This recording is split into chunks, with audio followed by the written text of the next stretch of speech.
gilt aus für Olympia 1988.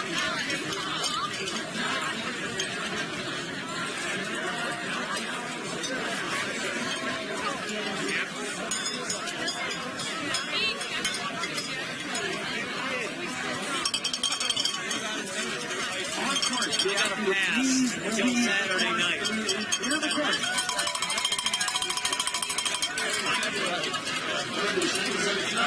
Herman, alrighty guys, I need to go first.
Er war der letzte Sieger im Weltcup 2000.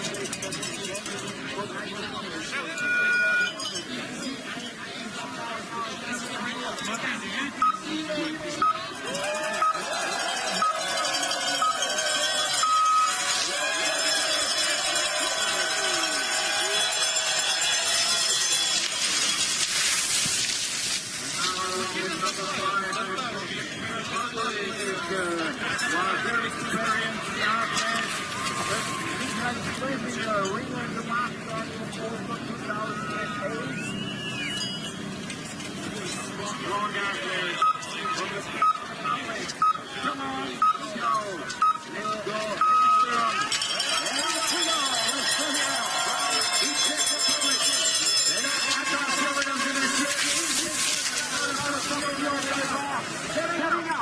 your World Cup leader, all the way from France, de la France, c'est le Schempp.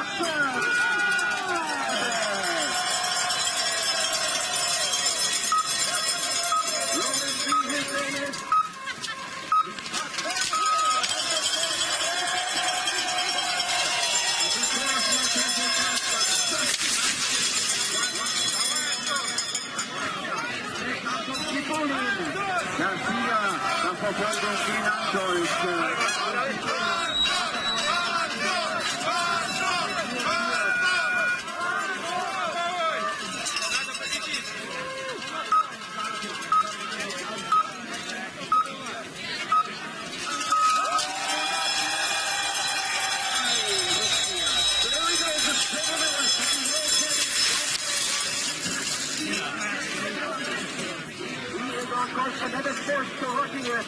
We're in today. Number 7.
Now back to the start, number 12, Shipulin. And another.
shoot. He is back to top.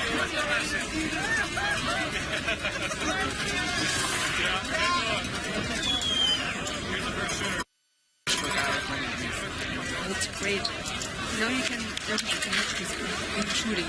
That's what we were talking about earlier. So another level. look at the graphic. You see the 5 shots to the left of the target. Go from black to white for a hit. Like a machine gun. Simon Eder does it faster than anybody else. He's perfectly 5 for 5. It's a great start for him. But most importantly, he's so fast on the shooting range. He's already getting out of the range before Granichev, his 32nd man behind him, lays down the shoot.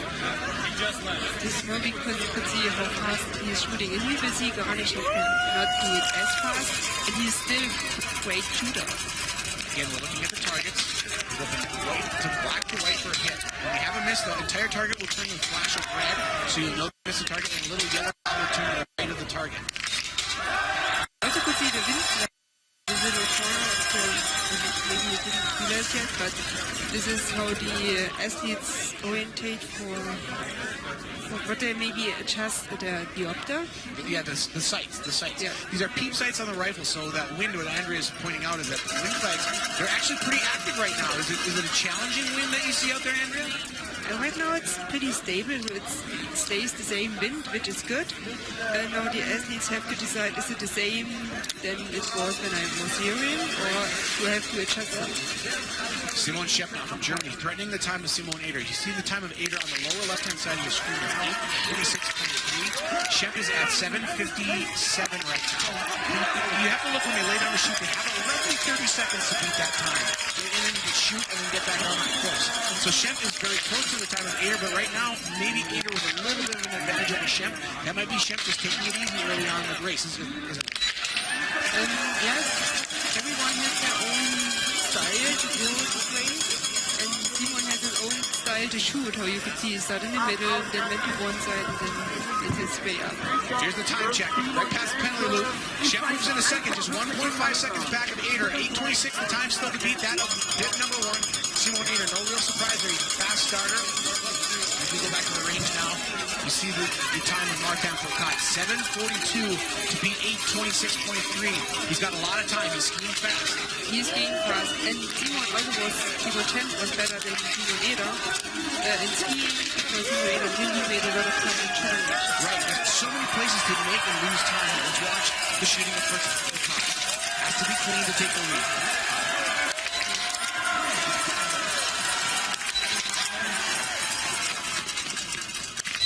He shoots a little bit slower, but he knows that he is strong on the range and he has the time at the shooting range. He's strong in the court and he has the time at the shooting range. Yeah, the great Oleander Bjorndal actually said of Martin Fourcade that he's got everything a biathlete needs, and he seems to have it very naturally. And I think that's one of the things that makes him so good, is that he adjusts to everything. He's not in the lead though. He's 6/10 of a second down to Eder, heading out on course. Now the time of Shipulin, 8:26. Shipulin's very fast. He's only not even at 8:10 yet, and he's got all targets down, heading out on course. His coach Rico Gross, the great German biathlete, now he's coaching the Russian Federation. He likes what he sees. 8:26 the time to beat. I think he's going to be inside that time. And he will be in the lead. And he will take the lead for Shipulin, and we like to see it. We like to hear it. Like we will know it pretty soon. Whenever you're ahead of Martin Fourcade and he's shot clean, that's a good sign for you as a competitor, isn't it? I mean, it's not that Martin Fourcade is not beatable. Right. But it's every time a good sign that you are up there, that you know you're in a good shape and you're having a good race. Talk a little bit about strategy in the sprint competition. It's just 2 shooting stages, so the shooting has the least amount of effect on the outcome of any of the competitions. Do you risk it a little bit by skiing a little bit harder? Do you shoot a little faster? What's a typical strategy for one of these athletes? Yeah, the sprint race is also when it sounds 10 kilometers, it's really short, it's not too long, and you want to go from beginning to the end, but you want to have something left at the end, and you don't want to be totally exhausted at a standing shooting. And so you have to find your way and, of course, train a lot. There's your first miss. You saw the last shot, Sergei Semenov. He skied very fast. He was among the leaders, but he had a miss.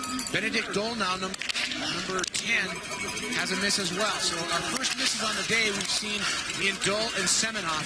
Shipulin still leading after the first prone. You see that Dole actually reached for his sights. What's he doing? So he had 2 mistakes, and then you have to react somehow for not having more, and then he adjusted a little bit because of the conditions. Now it's less wind than it was earlier. Right. So maybe he was steering at a different conditions, and now he took it after these 2 misses, but at least he did something. So just to clarify, the athletes zero their rifles. They make sure the shots are going in the center. They're reacting to the wind and the conditions on the wind. He was a full second faster than and you're saying that the flags probably aren't as strong, indicating as much wind as when they were zeroing the rifles. Yeah, you can see it on this little red flags. They're hanging on the shooting range. You can see it not right now, but maybe another picture. That's how the record is. So early in the going here for Bibs 11, Bib 11, it's Anton Shipulin leading 8:22.7 over, it looks like Martin Fourcade.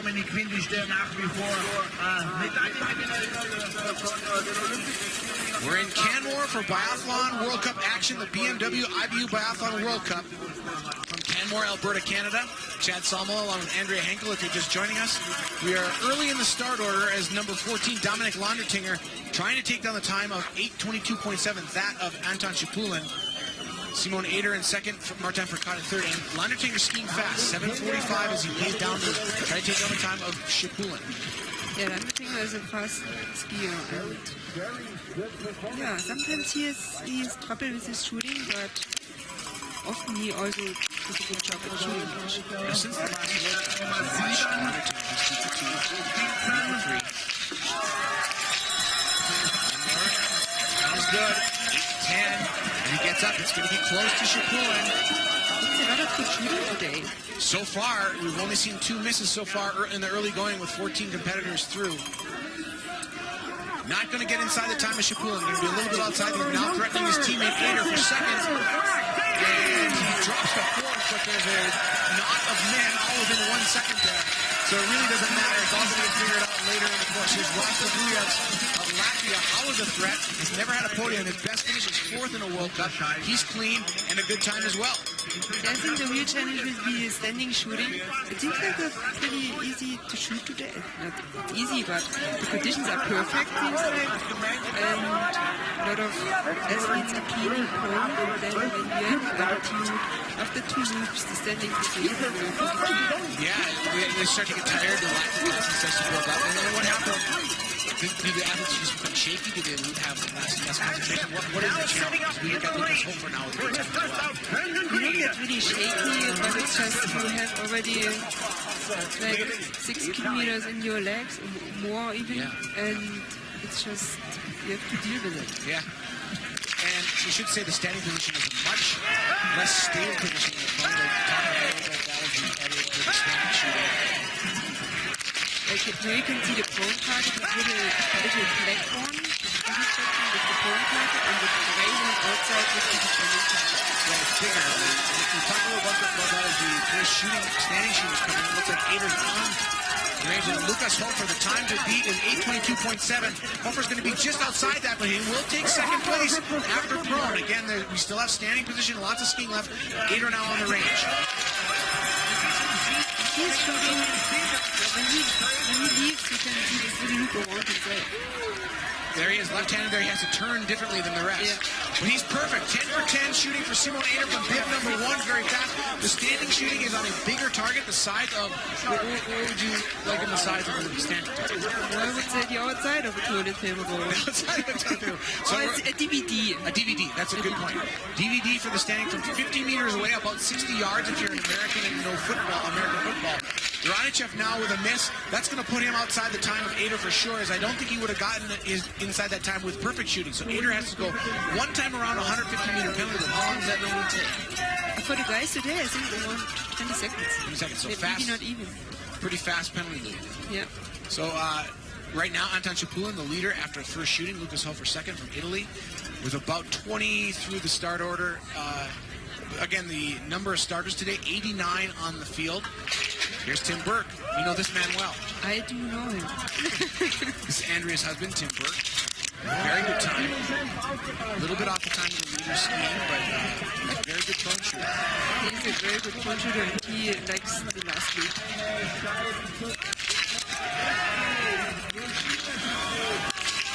Here we go.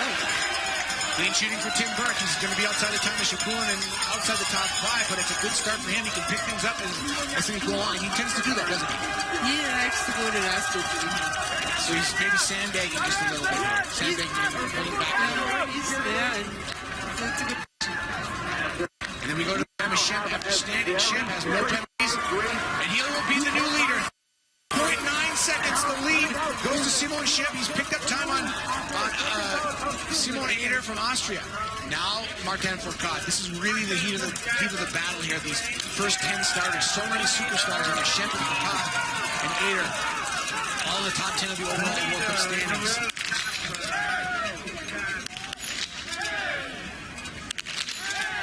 Three. Good cadence, good rhythm. He really picked up his standing shooting today.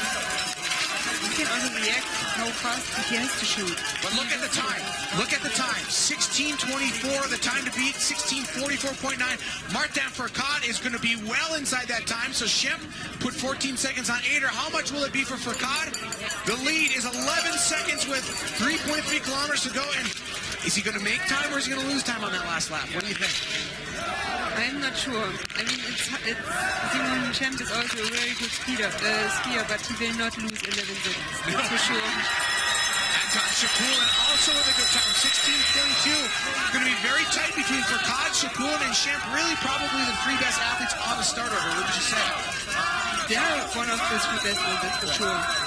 And this is like maybe after Bib 7, we know already the winner. The time to beat.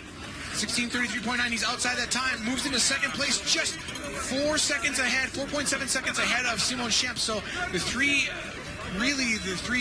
class of the field without the Norwegians, the Blue Brothers are not here, Ole Einar Bjørndalen is not here, the Norwegian A team. We might be seeing our top competitors on the day with maybe some excitement coming later in the field with some surprises. Yeah, we will see. I think there are a lot of good athletes coming, and we will see them. They will also fight for good results. So the conditions seem pretty stable. The wind has died down actually from the zeroing period as we get a look back at Martin Fourcade.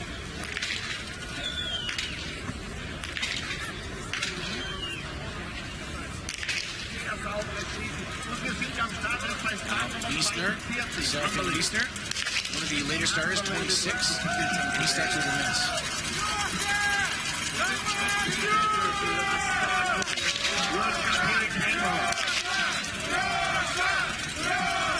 Wiesner, a 71% cone shooter, which is manifesting itself in this shooting stage as he misses 2 targets.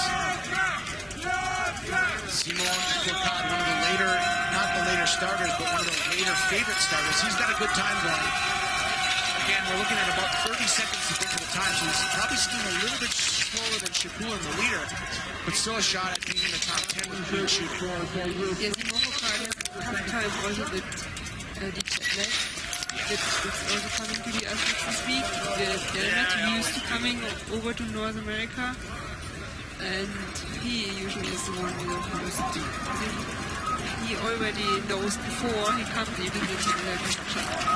So into 8th place goes Simon Fourcade, Martin Fourcade's older brother. Must be a little bit tough to be bettered by your younger brother as one of the best athletes, but Simon very good in his own right. Yeah, he is, and he knows that his brother is good, and he is happy for him. Yeah.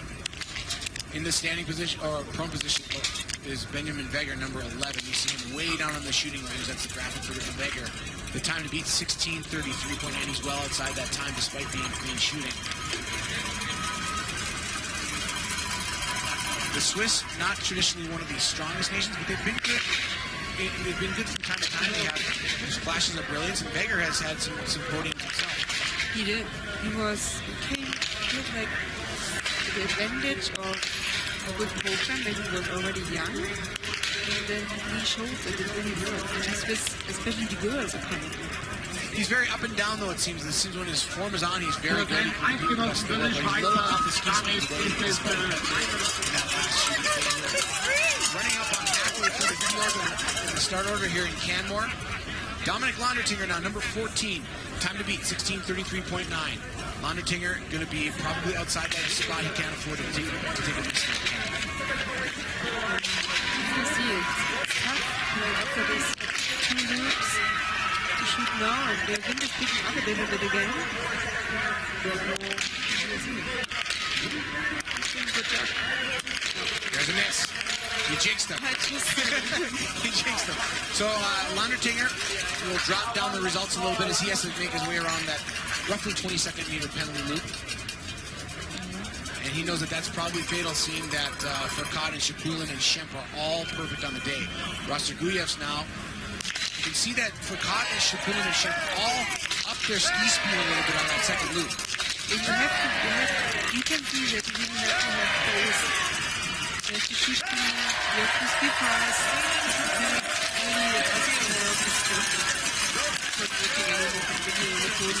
Rostarguyev probably loses his shot at the podium with a miss there. He's already outside the time of Eder, and he hasn't got around that penalty loop.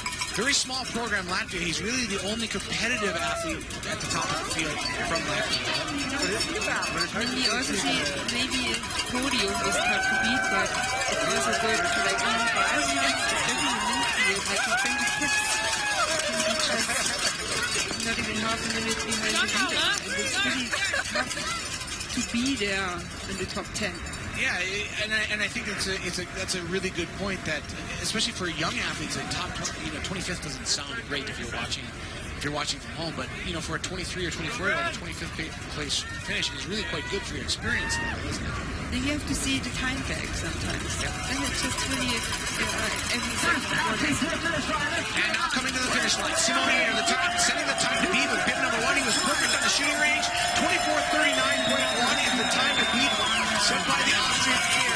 We know that Austrians force after the second shooting, he was 24.9 seconds behind at the second shooting time check. We'll see now as Martin Fourcade, Shipulin from Russia, and Simon Schempp all come in to try to better that time. Here comes Evgeny Garanichev. He was in arrears about 13 seconds down to Eder at the shooting range when they left him standing. He had 1 miss on the day. Garanichev outside already the time of Eder, but now just trying to hang on to a good finish in the overall standings. 24:39.1 the time to beat. Every second matters at this point. You can still be top 1 probably when fighting for a good place and get good points. 21.2 seconds in arrears, and Evgeny Garanichev down to Simon Eder as the early leader. And here comes another finish. This is Simon Schempp. 24:39.1 the time to beat. He's well inside that time. Schempp, the new leader, at 28.9 seconds back. Schempp continues a very strong season in the 2016 campaign. Now he just has to sit and wait to see how that stacks up against Shipulin and Fourcade. Bibs 6 and 7. They're coming towards the finish line. Here's Fourcade at the final downhill into the stadium. Simon Schempp made up another 12 seconds to Simon Eder. So that was very good skiing. Now the question is, can he dodge the time of Martin Fourcade? It's looking pretty tough. Into the final 50 meters. Martin Fourcade around the finishing stretch. 24.10, 22, the time to beat, and he will be the new leader. What that time will be, we're going to see. 23:51.5, 18.7 seconds. So he takes a few seconds out of the shape in the final lap.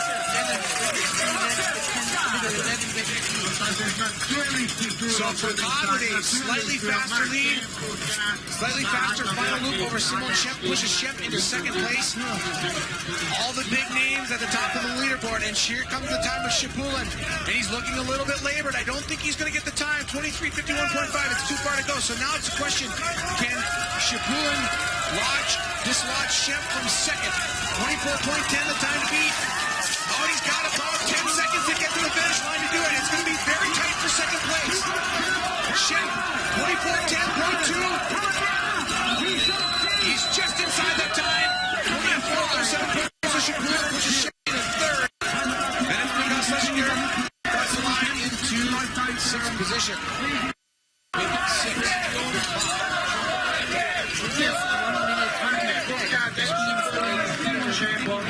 speed. Yeah, you can see just how, especially to start 5th and finish 6th. Top competitors show you really can't afford to have a miss here today. Terribly excited with that result, as he had a pretty tough task to compete with the best biathletes in the world early at the start of it. Simon Eder, number 23, has 1 penalty from the prone position. He comes in and he's going to get outside the time. Now he's trying to stay inside the top 10. Eder's time approaching 17:10. And have to probably remain inside the top 30 at this point, even though he's starting just being The French team are good shooters. They learn it pretty early and in a proper way. We were talking about the French program in general. It's not a huge sport. In Germany, the sport is so big, as you know. you're a well-known figure in German culture. The same with Russia. Russia and Norway, huge sports in those countries. France, however, is not a big sport to the French public. Year in and year out, they produce great athletes. Why do you think that is? I think we need to have a good program at first, and that we want to get kids excited about what the athletes are doing. And we have to accomplish good results, and get probably a lot of kids excited to do biathlon. And we have to have the venues. We need to have venues. It's not just recently. The French have been good for decades, for 30 years. So the French find a way to make it happen. We see Sergei Semenov come in, a minute 20 out. Semenov will be, I believe Semenov finish. Moves into 6th position at the finish. With one mistake. Here's Simon Fourcade now on the shooting range. Fourcade, 87% standing shot. So hits most of the shots. He's perfect on the day. That's a good assault at the leaderboard later in the field. Bib 27. He's not going to take the lead, but he is going to contend for a top finish. He's looking at the split board as he leaves the shooting range. And he it looks so relaxed when he's skiing, but he's come out of his last loop and he will get everything out of what he has left. In 5th position is Simon Fourcade, the younger or the older of the two brothers. 3 penalties for Benedict Doll. That's going to be disappointing for the German fans. He's a minute and 48 behind. We know Simon Schempp is sitting in 3rd with probably the biggest names already in the finish. Yeah, Benedict is still young and he's fast, he's pretty fast. He also had a lot of potential this year already. Alexander Close, perfect on the shooting range. He's getting a shot here at the World Cup, as he's not been on the World Cup much in recent years, but with the A-list staying home in Norway, he gets a start here, and he's sitting in 6th place, just 37.8 seconds back. I'm really happy for him. He has to qualify each race he is doing that he can race again, and I think he has to qualify here that he can race in Australia again. I think he's doing it. He's doing it. He's having a good race. Dominik Landertinger, you see the 0-1. That means he's good standing, trying to stay in the top 10 and move his teammate Eder down, and he does by just less than a second. Takes 4th position at the finish. So you can see what he's fast because he had a penalty, so the Eder did not. Right. Good to see. So Wiesner from Switzerland, from the prone position, leaving the shooting range. Again, at the finish, it's currently Martin Fourcade. Anton Shipulin 15 seconds behind, which is a pretty big gap, isn't it? 15 seconds. If he won by that, that would be quite a bit, wouldn't it? It's quite a gap. But there's another gap between the 3rd and 4th, so some other athletes could fit in there. There you see the times. There's definitely a gap for 2nd place. Somebody late in the field could have a perfect shooting day and move Anton Shipulin and Simon Schempp down the order, but 15.7 seconds the gap between 1st and 2nd. And then it tightens up between Shipulin and Schempp, and Landertinger there's another gap there for somebody to fit in. There's the good athletes are coming, which fit in. Here's that 89 starters. Somebody's going to probably find their way in there. Maybe it's a Canadian or an American. Yeah. Tim Burke's finished. Tim's still on the course after 2 shooters. This is Rasta Kujac from Latvia. He'll move into the 10th spot, just ahead of Schempp. 1 penalty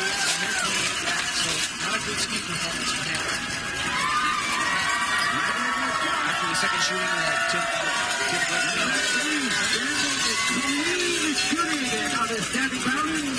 A little bit of a cheer by the Canadian crowd as Canadian starters are heading on the course.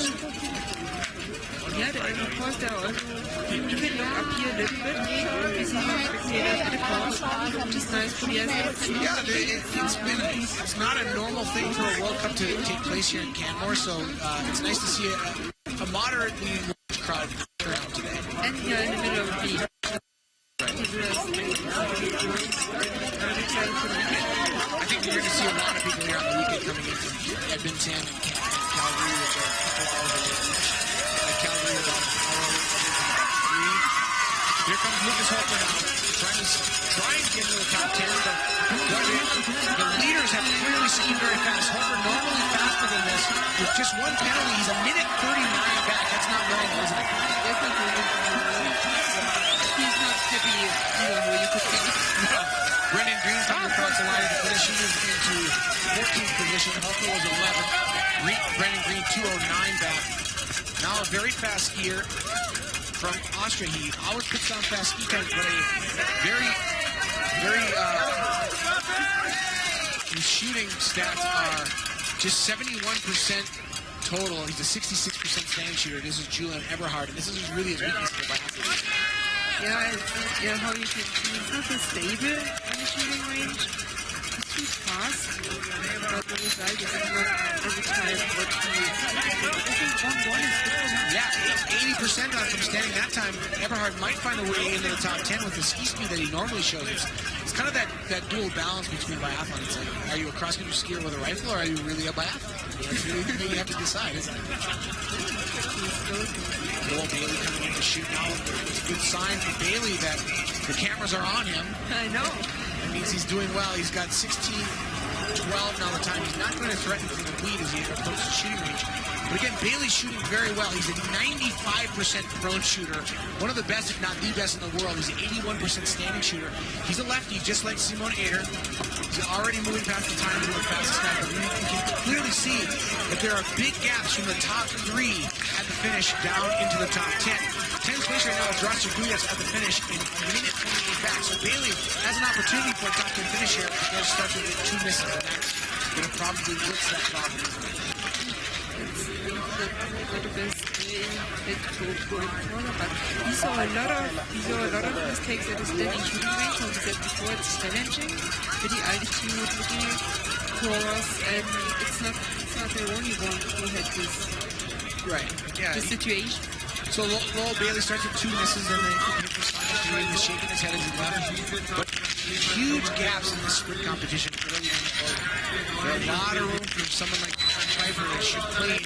He wins that area as he's threatening the top 3, the top 5.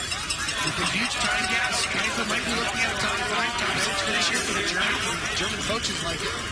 Maybe like it. It's not usual that there's such a big time gap, and Nathan Smith from right here in Canmore coming to the finish line. I think he was looking for a little bit more out of his race today, and he's familiar with the surroundings. One penalty from the pole position, but he will move into just ahead of his teammate Brendan Green in 16th position. I think Nathan Smith won the final competition of last season. His first and only World Cup win came in the Master in Hackleman-Seast last year. And I talked to Nathan a little bit. He said he figured out how to shoot well in those head-to-head competitions, but he struggled a little bit with shooting this year. Maybe he was putting a little bit, he was putting himself a little bit into more pressure since he won once, and he knows how it is, and he wants to do it again. And this is challenging too. There's another competitor who is outside the leading times, but can maybe find his way into the top 10 with perfect shooting. This is Sven Rosiger. Rosiger, an 81% pro shooter. I know his mother, she personally, when he was a little boy, she came to the United States for some ski mountains near my hometown, and it's really fun to watch Sven develop into one of the top biathletes. Simon Destillo across the finish line. He comes into 18th place, 2:13 back. Yeah. And you could all see they come to the finish and then get rid of the ski and walk away. Well, the altitude is very hard. You can see that that's probably a big factor in this race. It's very still 47 seconds from first to fourth place. It's a huge gap. Simon Fourcade coming in to try to fill in some of that gap. He's going to fall inside the times of Eder and Garanchev and move into, or just inside the time of Garanchev, 24-42.5. Sixth place in the time of time. First and sixth. France with a good showing from the Fourcade brothers. Anton Shipulin second, Schempp in third.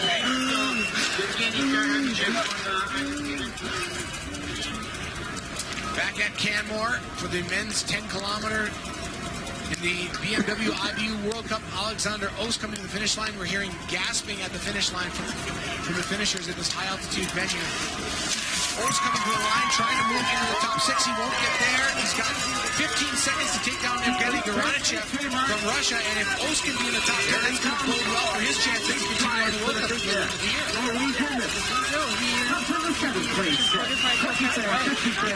I'd say right now it's pretty good. 102 back, so Alexander Ost gets his opportunity and he makes the most of it here in Canmore. Number 29, Dominik Landertinger now from Italy. He's also bidding for a top 10. He's going to move inside the time of Ost and pushes Ost back down into 8th. His finish moving into 7th. Wonderfully on the day.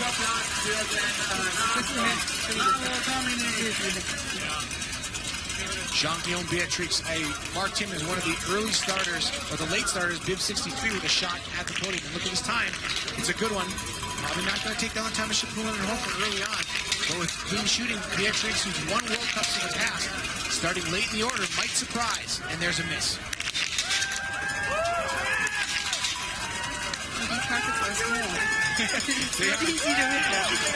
So Beatrix will go around the penalty loop one time, and that'll dash his early chances of challenging for a top 10, but clearly skiing well enough to move himself into the top 10 with clean shooting from the standing. Yeah, there's still a standing position, and it's not easy to shoot standing in this altitude. However, that already earlier this day, and a lot of athletes showed that it's not easy, and I think it shouldn't be too hard with them, since it's not a clean shooting and standing. So Beatrix comes out with a penalty loop. He's in 23rd place, excuse me. So Andrea, these athletes have had not a huge break. They've been racing off and on since the end of November. We're in Canmore now. They're in the kind of the tail end of the World Cup season. Had a break. They had a break from the Anton's World Cup. They had a week break. What did the athletes do in that time frame? And how does that affect its first race? Because this race is an altitude. Anton was also altitude. It's now you don't know where they were living, because there's also the option you living low still when you're racing high. And Anton's here, everyone is living up to. So this is a challenge by itself. But I had a week break, and I think they had some longer distance skiing in and preparing you for the new 2 weeks coming. What does a long distance ski do for you? Why not continue to race? Is it just fatigue, or does the long workout do something? What is the point of that? And they're getting like 9 races in just 3 weeks in a block, and then you need to recover a little. And this long skis also help you to adjust again and to get back to your basic conditions. Recover, but you also build up your basics there. Because the championship is still coming up, and you want to be prepared for this. So this is not like the main point they're looking for, but it's kind of the way to the championship. Time of Julian Eberhard. He's shot twice now, once from each position. He's got a penalty in each position, and he's still inside the time of Shipulin, but he's got about 200 meters to go to the finish. Schempp is probably not going to get taken down by Eberhard, but Landertinger, his teammate, could see his time supplanted by that of Julian Eberhard, and that would be a great performance for Eberhard to move into 4th, and I think he's going to do it. He's very close to the time of Landertinger. I think he's going to get inside that time of 24:38.6 for 4th position.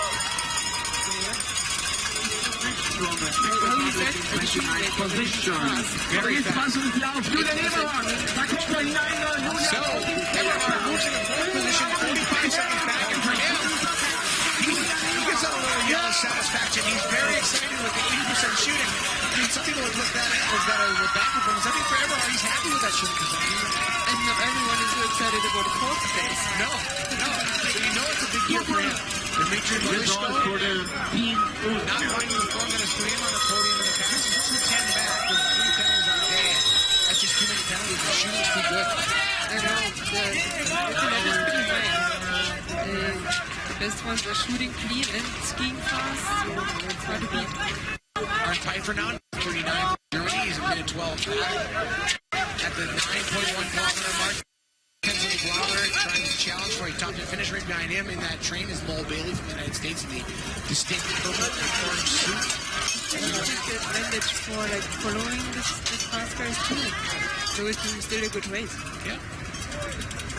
So things still winding through the start order.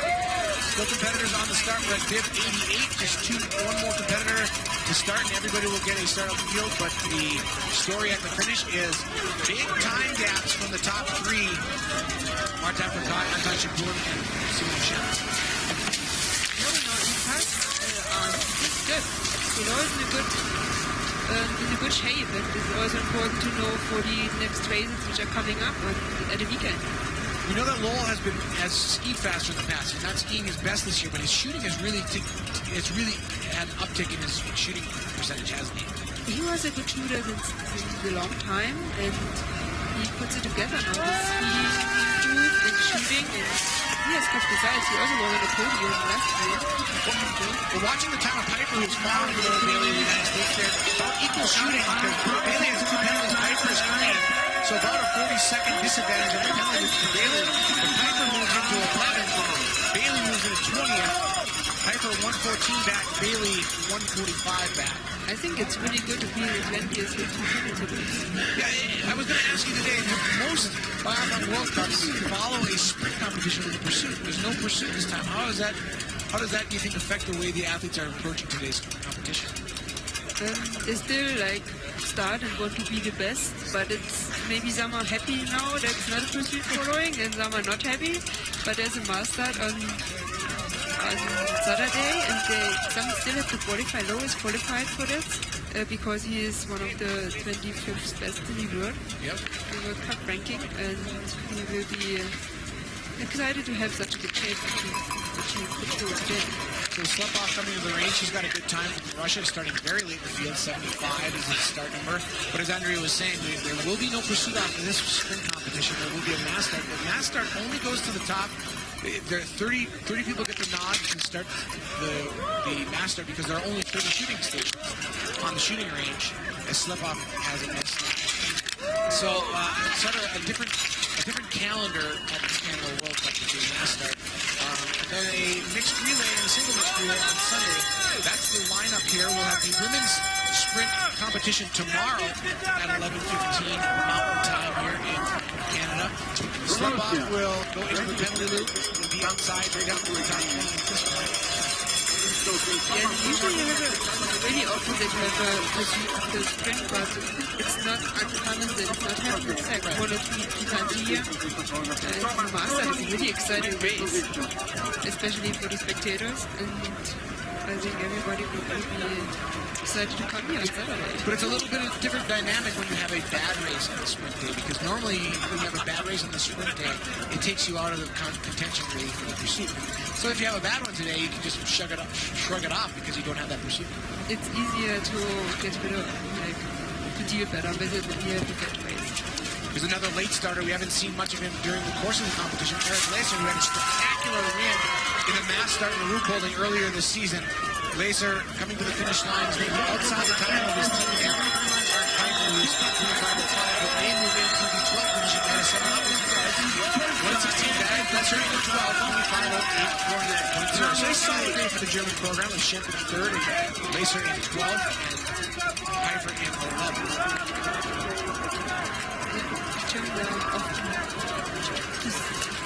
Good to see everyone here. The Germans have had a couple of difficult years. You were part of that team that went into Sochi and had pretty rough German standards Sochi Olympics. But they seem to have bounced back, both the women and the men. What do you attribute that to? Why do you think the Germans have a little bit of an uptick from the Sochi Games? The Sochi Games for the guys were good. Eric Lesser, we just saw, he had a silver medal in the individual race. They also had a silver medal in the relay. It was more for us girls. I was part of the team this time. We had a little tough time. I was sick. I mean, I was the and the other ones were really young. Yeah. And do you think that their experience has improved and that's why they're developing? But the results of the girls are really, really good. Yeah. They keep it warm. Oh, yeah, absolutely. They're dominant, almost the dominant team really this year, the German women's team. I think that when you left the team and when Fushi left the team, you had these big superstars in the team. There was almost a little bit of a vacuum for Sochi when you left the team. There weren't any real experienced biathletes, but it seems now with Laura Dahlmeyer, Francesca Preuss, that the team has found their footing. They're no longer wobbling on their young legs. They're doing quite well, aren't they? Did they use the possibility they had last season, because a lot of athletes left after the Sochi Olympics, and they were right there and ready to be back on the podium. We'll see the women tomorrow in the sprint competition. The German women we were talking about. Artem Primina from the Ukraine heading to the finish line. 25:19, the time of Kazar of Slovakia. A couple of athletes passed there. You can see just how tightly they're packed in certain places. Primina into 17th place, 132 back, just ahead of at the finish, it's still Martin Fourcade, the leading time, 23:21.5. And at this point, likely the winning time. Anton Shipulin, 15.7 seconds back. There you get the top 10. Veronichev hanging on to the 10th spot from Russia. You have 3 Austrians packed in the middle of the top 10, led by none other than Julian Eberhard with 2 penalties. Eberhard, one of the faster skiers with penalties today, and probably one of the only skiers that's skied nearly as fast as Shipulin, Schempp, and Fourcade. And he was excited for his fourth place. That's great. Every athlete will get a recap of Martin Fourcade. Perfect shooting on the day. It's hard to beat Martin Fourcade when he has perfect shooting. He's so fast on the skis. He finds a way to win. He's got an uncanny way of doing it, and you just kind of feel for the rest of the field in the age of Martin Fourcade, because he's so good at finding exactly what he needs to be the best day in and day out. It appears as though we've got competitors still on the course, but it appears as though he's done it again. Martin Fourcade, the World Cup leader, leading by 15.7 seconds ahead of Anton Shipulin, 18 ahead of Simon Eder. Later down the field now, still competitors shooting for the first time. This is Kupchik from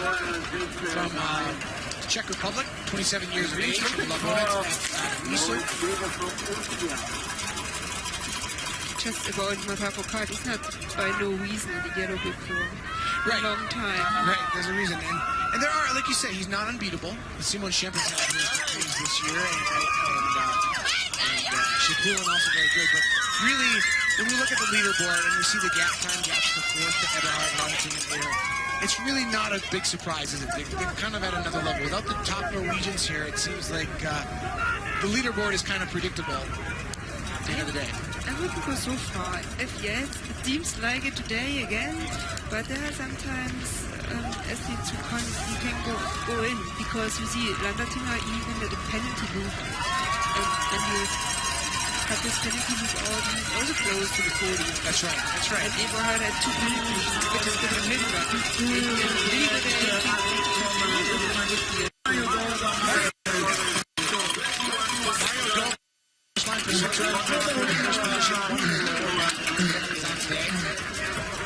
As the competitors keep coming to the finish line, here's our final starter on the day. You know him well, Daniel Blum from Germany. He's got a pretty good time, doesn't he?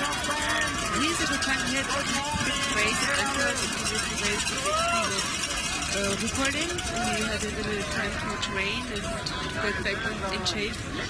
He said he's not quite back yet, but he's on his way back to his shape he had back last year. He was really, really fast at the World Championships, and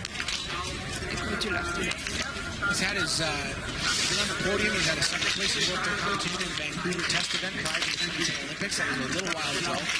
Daniel Blum, later in his career, he's one of the older Germans, still at 29, but it's still a fairly young team. About the same age as Simon Schempp. really took him a little bit. He really was in the IBU Cup for a long time, and like 3 years ago he made his way into the team, into the World Cup team. Daniel Bohm, fast shooting, but the last shot, that's the worst, isn't it, when you miss the last shot? Yeah, I mean, his coach was shaking the hand. You could see.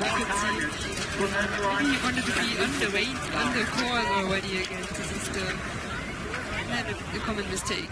Coach Mark Kirchner shaking his head. Kirchner himself, a legend in biathlon in Germany. How is it when you have such a strong history of high-level competition in your country and you have coaches like Mark Kirchner coaching you? How does that affect the program in general for the country? I mean, it's good to have like experienced athletes as coaches as well. And in Germany, it is. You do not just come to being an athlete because you're going to be a coach. You have to go to school. It's like a coach school you go to, and all the coaches who are standing in Germany and went to school. But it's also good to have this experience as an athlete.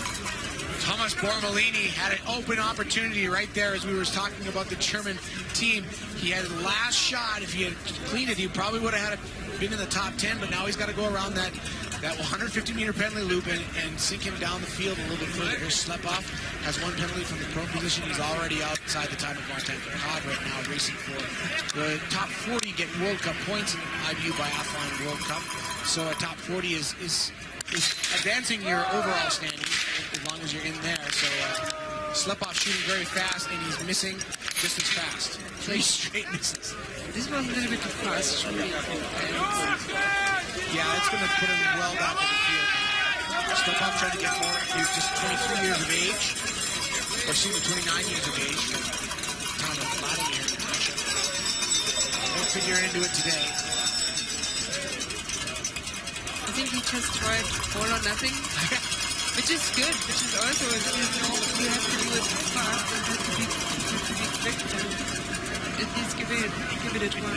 Maxim Varabai, clean shooting for the Belarus athlete. This is going to be a good finish for him. He's currently not ranked, and he has no World Cup points for the season. And this will get him inside the World Cup points. He's going to go into the top 15, trying to get into the top 20. You can see his skill speed is not clean shooting did it from the big. Varabai, 20 years of age, very young, gets his best finish of his career, 19th place at this point. Maybe he is qualified for the master because 25 the overall cup racing and then best 5 out of these ones getting the last 5 spots for him. We'll have to watch that, Varabai, because most of the people he's with are already going to qualify for the Masters. So if you're in the top 20 and you're normally finishing outside the top 40, getting a 17th place position is probably that's a really good point. He might be in that Master come Sunday or Saturday, excuse me. This is Lorenz Bager from Switzerland. Most of the latter half of the field really just trying to get their experience level up. Bager gets the start here today. He's coming in to shoot at the time of his teammate Eder, 16:58. He's kind of leading. This is a good performance for the 24-year-old, and with clean shooting, he might try to get a spot in that Master, just like Varabai of Belarus. He doesn't have so much World Cup experience either. There's the first miss. Hold together, and he gets the last shot. One-timer on the penalty loop for Lorenz Bager of Austria. I'm not really familiar with Lorenz. Getting his start here in Canada and skiing very well. Jean-Guillaume Beatrice now from France, trying to put the times of Bailey, Nordgren, Burke all in the top 30 still, but he's going to fall outside that time. 3 penalties for Beatrice. We thought maybe he would have a shot late in the start order if he shot clean, but clearly not going to be inside the top 30 today. Maybe even trying to sneak the World Cup points as he approaches the time of record 6:01. Beatrice moves into 36th position ahead of Canadian. Get on the World Cup. So, winding through the Time field of of the 89. winner is 23 minutes, 51.5. Last starter, he had it a few times this year. Being the last starter, it's used to it. Seems to be his start order of preference, or just by default, probably with his status on the team. He gets the last choice of where to go. There is an order, like we have 4 different starting groups, and every group has to be Oh, this is a nice development here for Canada. Scott Gow currently challenging to be inside the top 20. Probably has a little too far distance to the finish line to get inside that top 20, but a good performance for him nonetheless. Gow trains here daily in the summer month on this course, so no surprise that he knows the course well. He's still inside the top 20. He's going to fall outside 18th here in just a couple seconds. Verify, we saw him punch on the line. Outside the top 20 now, challenging the time of Tim Burke. Going to fall outside of that time, so now it's a question of the top 30 for Gow. And he falls outside of that time. Nathan Smith, his teammate, is going to move into the 34th position for Scott Gow. 1 penalty on the day, 155 back. Good showing by the Canadians. Probably not what was in their dreams, but still a solid performance nonetheless by the Canadians. He just made some World Cup points, if you know that coming into. Thomas Kopchik.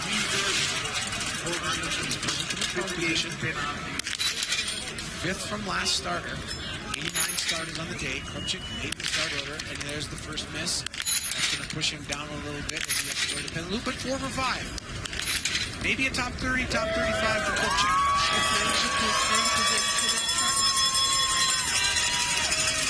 So things winding down here in Canmore. On the first day of the Biathlon World Cup, a 22-year hiatus. March 1994 was the last time the IBU visited here. They've had IBU Cup being part of the B-level World Cup races here for the last several years, but have not been to the World Cup till now. The IBU decided to use 2016 as a year to bring some World Cups over to North America and grow the sport here. In this beautiful setting, Martin Fourcade, Anton, Shipulin, and Simon Schempp still stay atop the leaderboard. I'd say pretty safe to say with clean shooting and that they will stay there. And there you get to look at the top 20. And Piper and Eric Glazer just outside the top 10 in Germany. And 3 more days ago. Dominik now, good 73 coming to the finish line. A young Norwegian, just 23 years of age, gets the A-team choosing not to show up here in Canmore. Bogan Beat gets a Olympic start, and he comes in for 40th spot. He's sitting in the last World Cup point. It's kind of a nice little victory if he can hang on to that point, but it looks like that's going to be short-lived as Tomas Borrolini is going to push him out of the top 40 by taking 35th spot. So the closing moments here in Canmore, the sun trying to peek through the overcast skies. The forecast was for sun today, but we have had light cloud cover the entire day, which has kept the sun at bay. And I think that the course held up pretty similar for everybody today. It's very fair conditions, wouldn't you say? That's what I would say now. This is what the technicians say later on too. Well, the weather is really quite good. It's still below freezing. It's when you have days where the temperatures are above freezing and the sun comes out and the track deteriorates. That's when it's really hard to have a fair competition, especially with a midday start time at 11 o'clock in the mountains where the sun comes out. It's at a high altitude and warms up the track. So it's been a very fair competition to say the least. Anton Alexei Slepov now, 29-year-old from Vladimir, Russia. Outside the World Cup once, he has 4 penalties in the 44th position. Маленький привет. Most of these athletes Кто за меня болел? first time in their careers. Стрелял.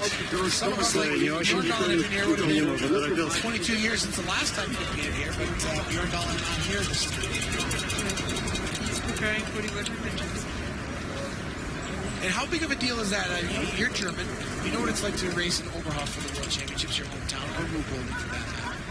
So you look at the Norwegians and the fact that their A-team isn't here. What kind of pressure are they feeling going into Oslo? Speaking from experience.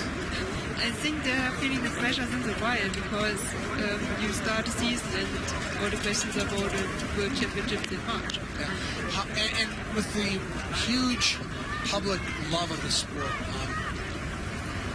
Is it easy to perform at the World Championships, or is it hard carrying a nation's hopes on your shoulders when you do that? I think you have to take it as fun. It's really fun to compete at home. It's of course a lot of pressure, but it's maybe also that a lot of families around and sponsors, and you have not just the races to do.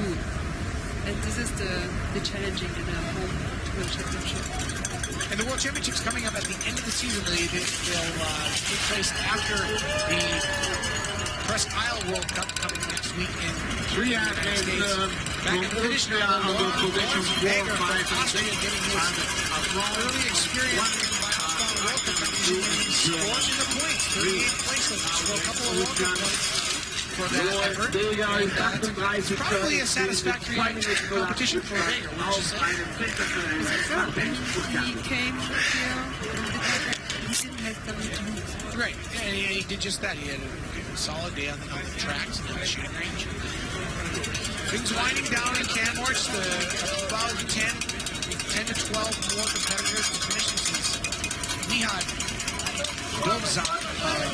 You see the ages on these late starters getting younger and younger, 21 years of age. And you just never know when somebody like maybe Dobzak will have a really good race in the next couple of years and be a big name for Slovenia. Today he's 61, finished with a fairly solid shooting, 90% shooting. So really, probably his age and his experience on the shooting range is fine, but probably needs to just get a little more ski speed rather than And he's still sometimes late in the Jan Trier of Estonia. They'll be in the 75th edition. The shooting score is really quite good here today. We have to stand up a little earlier because the march begins at 10 o'clock, 10 a.m. Yeah, most of the athletes, Jean-Pierre Beatrice is including ninth for his first athlete, more than 2 minutes. It's okay Just don't for the feel my pride. age. Some of the athletes are tired. They're not doing the best form, plus the altitude, plus the jet lag. So put all those things together and for most of the even the Americans and Canadians are in Europe, all over the month. They're suffering. It's whether the body is where we are coming from. Everyone raised in Europe just in January and then come over some to North America. It's hard on anyone. So if you're watching, if you're joining us from Europe, it's a little past noon, 12:45 our time. So it's, in Europe, it's between 7, 8, 9 o'clock at night. That's when you're trying to compete. At 7, 8 o'clock. Not against night races, but we not make too much.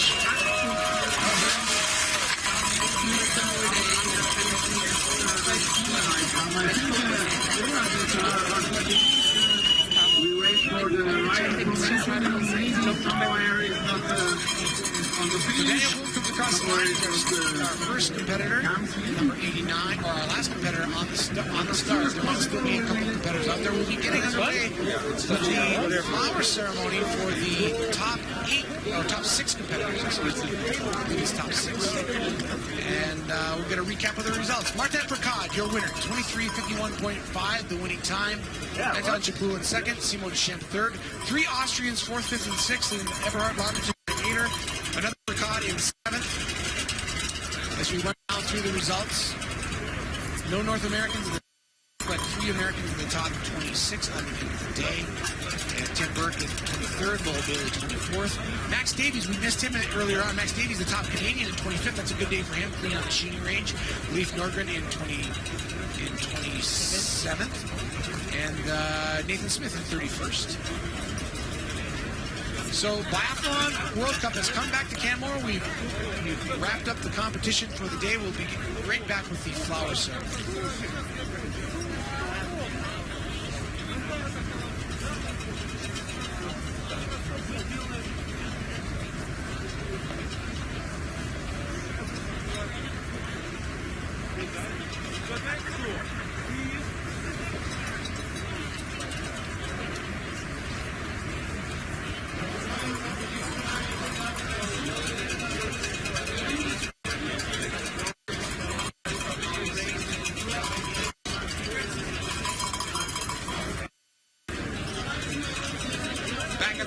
Biathlon World Cup, Martin Fourcade wins yet another World Cup competition, the men's 10-kilometer sprint. He extends his lead in the overall World Cup score, 771 points. Anton Shipulin moves into second. Tarjei Bø, who's not here, is still in third. Then Simon moved up to the fourth place.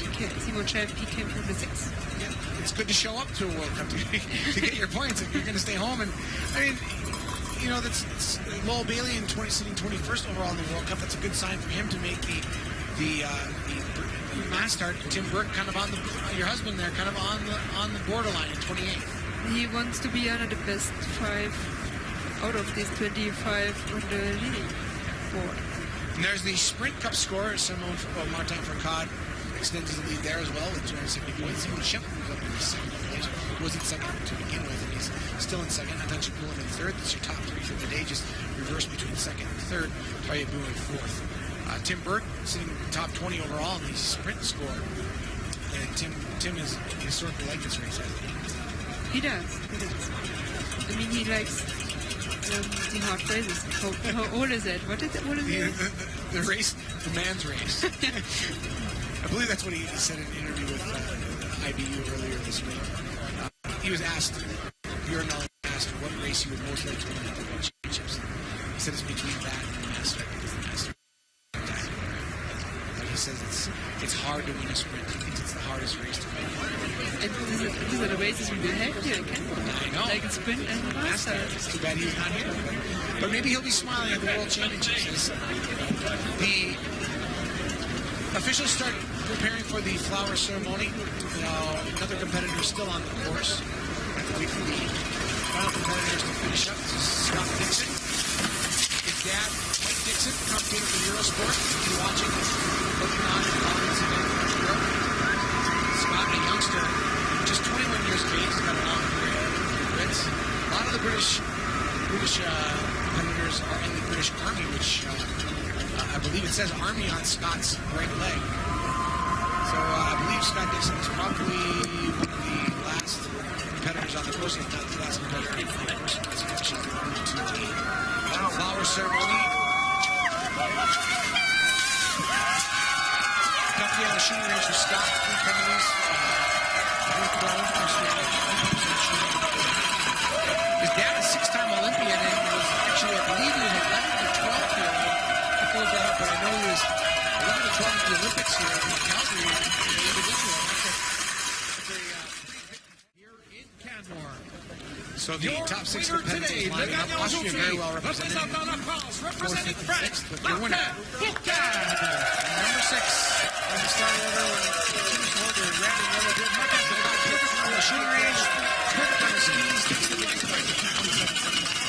to our champion today.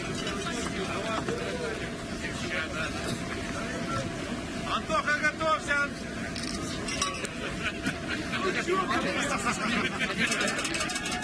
It's this year, isn't it? Last year, this year. It's a nice touch for In the second place today, second place, just 15.7 seconds back. Anton Shipulin really didn't threaten to win, but he did ski 3 seconds faster than third to take the silver medal here at the World Cup Biathlon. Shipulin, second place.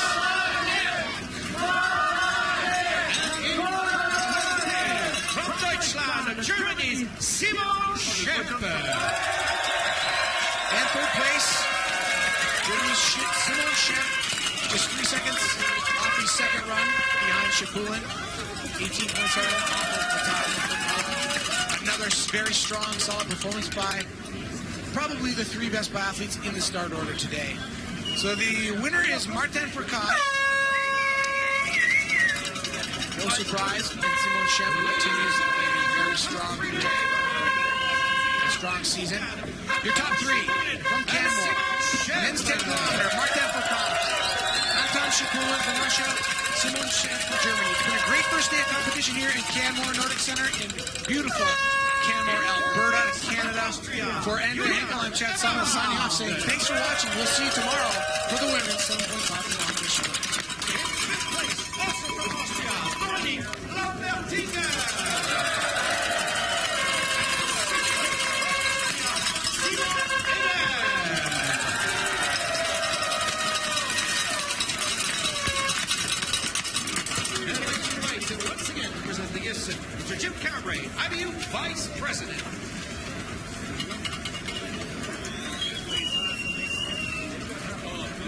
Антон, спасибо, давай готовься. And now, on behalf of the Canadian Biathlon, I'd like to invite the President of Biathlon Canada, Murray Wiley, to present the local gifts.